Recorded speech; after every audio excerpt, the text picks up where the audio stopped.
Graça e paz, igreja vencedora, igreja de nosso Senhor e Salvador Jesus Cristo, igreja lavada, comprada e remida pelo sangue de nosso Senhor e Salvador Jesus Cristo. Mais uma vez estamos aqui para estudarmos o livro do Apocalipse nessa escola de escatologia.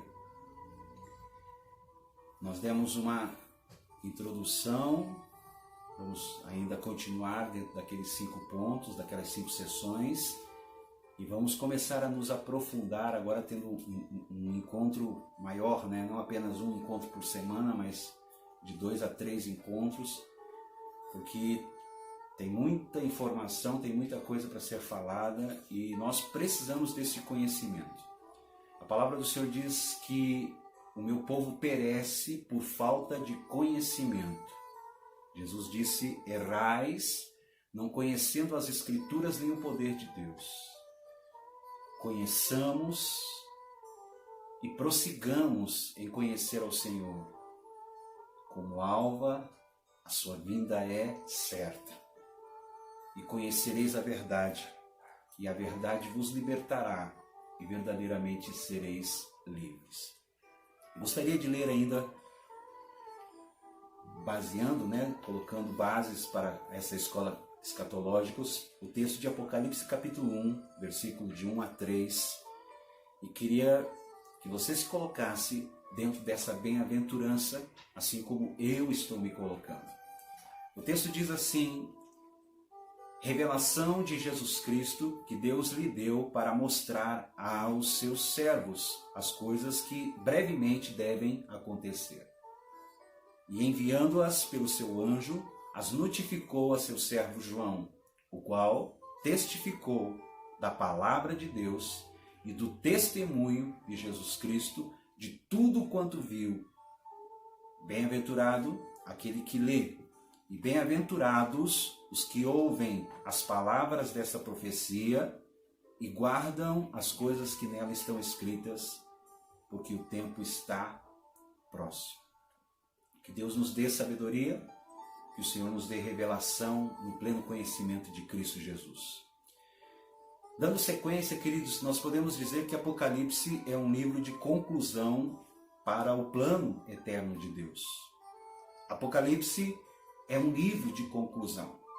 Se o livro de Apocalipse fosse eliminado da Bíblia, haveria uma grande lacuna, pois haveria um começo, mas não haveria uma conclusão. Embora haja o começo, o livro de Gênesis, sem o livro de Apocalipse não há uma conclusão, uma consumação. Após ter um bom início e passar por tantos trabalhos, há uma necessidade de Deus em ter uma conclusão, de ter uma consumação. Por isso, sem o livro do Apocalipse, não há essa consumação do plano eterno de Deus. E você pode me perguntar, qual é o plano eterno de Deus? E eu posso dizer para você, o plano eterno de Deus é ter uma família de muitos filhos semelhantes a Jesus. O plano eterno de Deus é uma família de muitos filhos e filhas semelhantes a Jesus. Eis o propósito eterno de Deus, expresso em Romanos 8, 29. Esse texto é muito importante para compreendermos o que está no coração de Deus. Desde muito antes da criação, Deus pensou no homem em termos de família. E eu posso dizer para você que está me ouvindo nesse momento, família é um projeto de Deus. Família é uma ideia de Deus. E na nossa sociedade atual, no nosso tempo atual, eu e você somos testemunhas do levante que tem sido feito para destruir o plano eterno de Deus, para destruir a ideia de Deus. Família. Mas eu e você podemos nos levantar dentro da nossa geração, neste tempo presente, para dizermos que família é um projeto de Deus, é uma ideia de Deus e ela deu certo. Deus pensou no homem em termos de família, então. Ele não sonhou com um exército, ele não sonhou com uma multidão de servos, escravos, mas com uma multidão de filhos e filhas semelhantes a Jesus Cristo, que se relacionam com Ele em amor. Esta é a economia de Deus. Este é o plano eterno de Deus. O seu plano através da história. Deus tem um plano. Deus ele é grande e Ele é um Deus de propósitos. Para o cumprimento do seu propósito e para que a sua economia seja cumprida, nós não podemos negligenciar a questão deste plano. Se não tivéssemos o livro do Apocalipse, não poderíamos ver a consumação deste plano eterno. E de fato, nós acharíamos difícil perceber o que é essa economia de Deus sem o livro de Apocalipse. Pois nós não veríamos o resultado, o desfecho da sua economia. Mas, graças a Deus, este livro, o livro da revelação do plano eterno de Deus, ele fica, com este livro do Apocalipse, o plano eterno de Deus, ele fica muito claro. Porque ele contém uma conclusão. Sem Apocalipse, nós não teríamos qualquer conclusão para a obra da redenção de Cristo realizada na cruz. Cristo veio em carne, ele morreu na cruz para realizar uma eterna redenção. Por isso eu posso dizer para você, querido e querida, que nós somos a igreja vencedora de nosso Senhor e Salvador Jesus Cristo, lavada, comprada, remida pelo poder precioso do sangue de Jesus. Por este sangue, ouça, nós temos uma eterna redenção. Por este sangue precioso que foi derramado na cruz do Calvário, através da sua morte, nós temos perdão para os nossos pecados, quando confessados, quando abandonados, quando arrependidos. Por este sangue precioso, esta igreja vencedora, ela é santificada, porque sem santidade ninguém verá o Senhor, mas com santidade nós iremos ver o Senhor. Assim como Ele é, nós o veremos. Pelo sangue de Jesus, nós somos justificados. Ouça isso. Aquele que sem pecado, diz o apóstolo Paulo, Deus o fez pecado na cruz do Calvário, para que eu e você, nós fôssemos feitos justiça de Deus. Entenda isso. Hoje nós não precisamos nos apresentar fiados na nossa própria justiça humana. Aliás, quando Deus olha para isso, Deus a considera como um trapo de imundície. Mas quando eu e você nos aproximamos dele, totalmente fiados no sacrifício da cruz, na obra que Jesus Cristo realizou na cruz do Calvário, nós podemos dizer que pelo sangue de Jesus, nós temos livre acesso hoje ao trono da graça, a fim de alcançarmos misericórdia em tempo oportuno. E eu quero declarar para você que está me ouvindo, é tempo de Deus para esta nação, é tempo de Deus para esta região, é tempo de Deus para esta cidade, é tempo de Deus para a sua casa, para a sua família, é tempo de Deus para você, meu irmão. e minha irmã. Pelo sangue de Jesus, eu quero que você viva dentro dessa realidade daquele que realizou a obra da redenção através da cruz do Calvário, quando em carne ele veio e morreu na cruz para realizar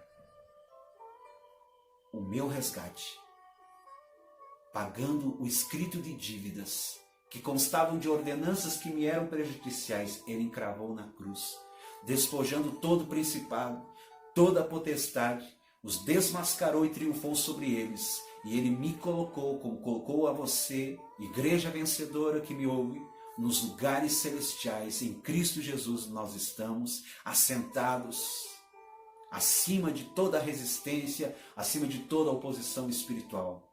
Eu posso dizer para você, nós não estamos em crise, nós estamos em Cristo. Cristo em vós, a esperança na glória. Ouça, só para terminar essa parte, este adendo aqui. Pelo sangue de Jesus, nós somos livres. Livres de toda a culpabilidade. Você não precisa viver uma vida de indignidade. Você não precisa viver uma vida se sentindo culpado para sempre. Cristo te dá liberdade. O pecado não tem domínio sobre a sua vida. Você está debaixo da graça. Você não está debaixo da lei. O Senhor olha para você como olhou para aquela mulher adúltera e disse: cadê os teus acusadores? Todos eles se foram e deixaram ali as suas pedras quando foram confrontados pelo Senhor. Aquele que não tem pecado, seja o primeiro que atire a pedra. E ele pergunta: cadê os teus acusadores? E ela olhou e viu que ninguém ali estava, apenas o Senhor. E quando ela olhou para apenas o Senhor, esse Senhor disse para ela: vai e não peques mais. Este é o momento, queridos, de nós andarmos de uma maneira sóbria e vigiando, porque estamos na eminência de vivermos a grande promessa que cantamos, que falamos, que talvez declarávamos em tom de poesia, mas que agora, queridos, está tão perto. Jesus Cristo está às portas para arrebatar a sua igreja, para tomar a sua igreja deste planeta, para nos tirar e nos levar para suas moradas eternas. Ele não nos deixará órfãos, ele disse. Na casa de meu pai há muitas moradas. Se não fosse assim, eu não vos teria dito: vou preparar-vos um lugar, para que aonde eu esteja, vós estejais também. Este é o momento, queridos, de nós vivermos e estarmos vivendo no centro da vontade de Deus. Este é o melhor lugar para estarmos neste momento da história. No centro da vontade de Deus. Abrirmos mãos dos nossos direitos, dos nossos sonhos e nos lançarmos nos braços do Pai. Pelo sangue de Jesus, você tem vitória. Por isso eu posso chamar você de igreja vencedora, pelo sangue do Cordeiro e pela palavra do seu testemunho. Sem o Apocalipse não teríamos qualquer conclusão para a obra da redenção de Cristo realizada na cruz do Calvário. Cristo veio em carne, morreu na cruz para realizar a redenção. Contudo, o que a redenção realiza? Dizer que a redenção de Cristo apenas nos salva como pecadores para morarmos no céu é uma conclusão muito medíocre, é uma conclusão muito pobre. Esse tipo de conclusão não é tão significativo. Em Apocalipse, entretanto, nós podemos ver que Cristo nos redimiu, de fato. Nos comprou para Deus com o seu sangue, para fazer de cada um de nós um reino de sacerdotes. Assim, Apocalipse ele desvenda para nós a conclusão da obra da redenção de Cristo realizada na cruz do Calvário. Nós temos em Apocalipse 1:6 essa declaração, ouça, e nos constituiu reino, sacerdotes para o seu Deus, a Ele a glória e o domínio pelos séculos dos séculos. Amém. A igreja lavada, comprada, remida pelo sangue precioso de nosso Senhor e Salvador Jesus Cristo, não somente nascemos de novo para o reino, mas também fomos feitos reino. Por isso somos a igreja de Cristo. E as portas do inferno não prevalecerão contra a minha igreja, disse Jesus. Nós somos a igreja para o cumprimento do plano eterno de Deus. O apóstolo João, que é o escritor deste livro, estava no reino, Apocalipse 1:9. E todos os crentes, remidos e nascidos de Deus, também são partes deste reino. Romanos, capítulo 14, versículo 17. Um dos principais aspectos deste livro é que Deus está restaurando o seu direito sobre a terra para fazer dela o seu reino. Apocalipse 11, versículo 5, fala sobre isso. Quando Cristo veio pela primeira vez, ele introduziu o reino de Deus consigo. Lucas 17, 21, Mateus 12, 28. Esse reino foi difundido para a igreja. Mateus 16, versículo 18 a 19. A qual a igreja introduzirá a consumação do reino de Deus em toda a terra. Ouça. Por um lado, o reino de Deus está hoje na igreja, mas por outro lado, está vindo por meio dos crentes vencedores. Apocalipse 12, 10. Cristo e os crentes vencedores reinarão sobre todas as nações no reino milenar. Ouça isso. Cristo e os crentes vencedores reinarão sobre todas as nações no reino milenar. Leia Apocalipse capítulo 2, versículo 26 a 27, Apocalipse 12, versículo 5, Apocalipse 20, versículo 4 e versículo 6.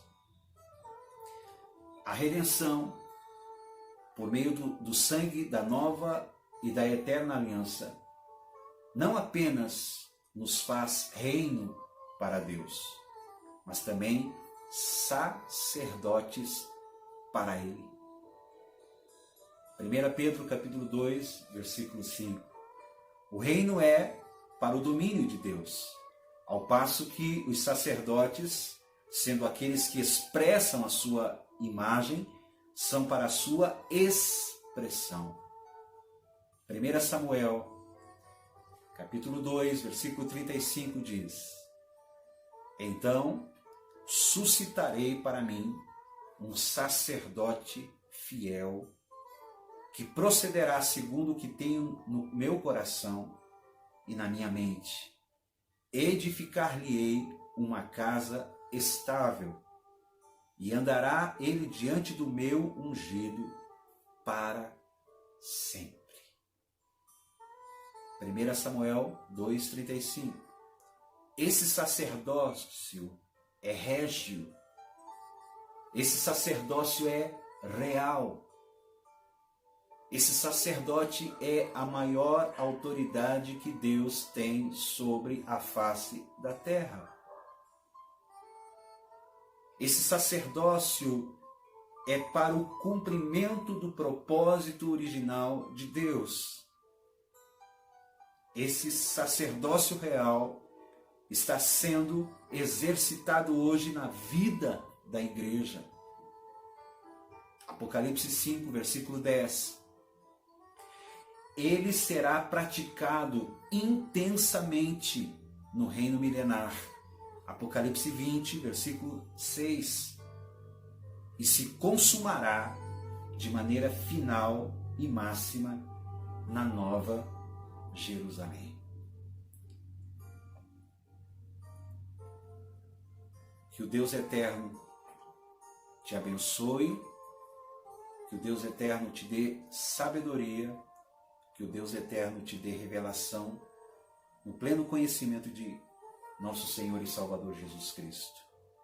Porque bem-aventurado é aquele que lê e bem-aventurados são aqueles que ouvem as palavras desta profecia e guardam as coisas que nela estão escritas, porque o tempo está próximo. Que Deus te abençoe, que Deus te dê a paz e que o Eterno continue te abençoando. Graça e paz. Shalom, igreja. Até a próxima.